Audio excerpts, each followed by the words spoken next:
With an unprecedented 30 million Americans filing for unemployment, the Alameda County Food Bank in Northern California has risen to meet the need.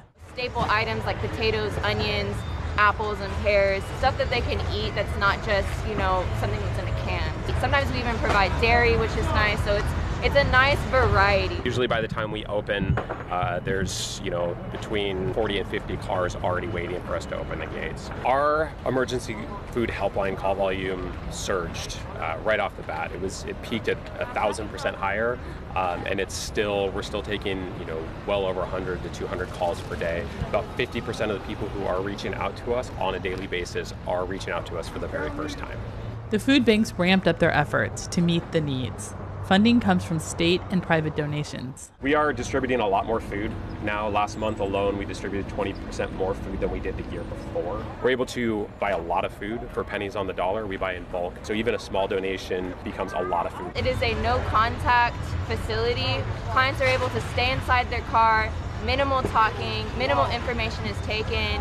We do all the hard work. We literally put the food inside their cars for them, and it's fast. So they're able to come get food.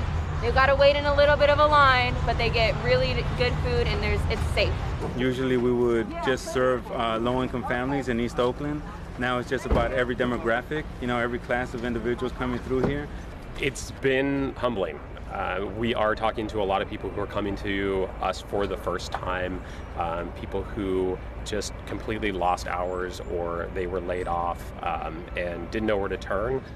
And the food bank expects people will keep coming. We know from past experiences that once something like a shelter-in-place order is lifted, once an emergency is sort of ended, so to speak, it's still going to take months, if not years, for a lot of people who are impacted the hardest by this to get back on their feet. The staff stressed that all that is needed to receive the food donations is to show up. There is no type of eligibility requirement. For VOA News, Deana Mitchell, Oakland, California.